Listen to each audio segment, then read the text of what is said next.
এভাবেই আমাদের প্রথম দেখা।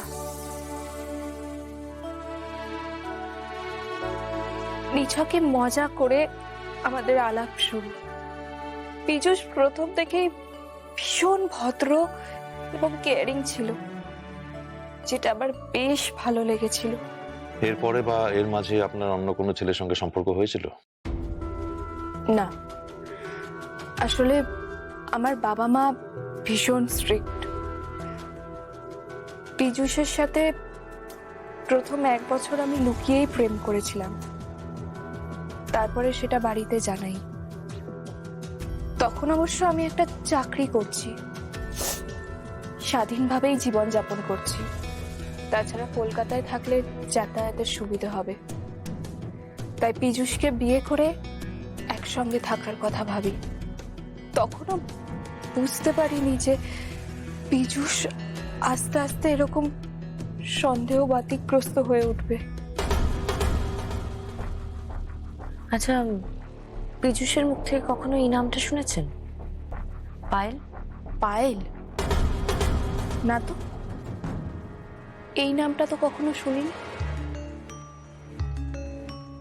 অন্য কোনো মেয়ের নাম? না, সেভাবে মনে রাখার মতো কোনো নাম তো মনে পড়ছে না। আসলে সবাই তো চাকরি করে, অনেক বন্ধুরই ফোন আসে এবং ও অনেক বন্ধুকে ফোন করে, কিন্তু মনে রাখার মতো কোনো ঘটনা আমার মনে পড়ছে না। তোমরা ওর সঙ্গে কথা বলো, আর কিছু জানার থাকলে জেনে নাও। আমি একটু বেরোচ্ছি।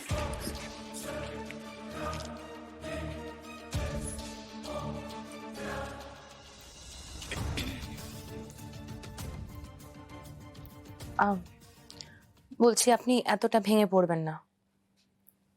আপনি কি চা কফি কিছু খাবেন? না, থ্যাংক ইউ।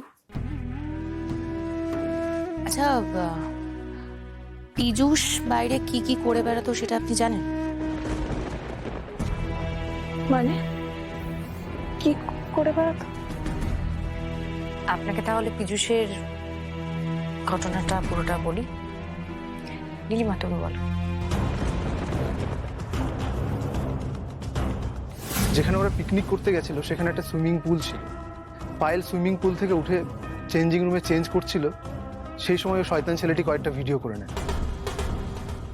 তারপর? তখন পায়েল কিছুই বুঝতে পারেনি। আসলে আসল খেলাটা শুরু হয়েছিল পিকনিক থেকে আসার পর। এসব কি বলছেন কি আপনারা?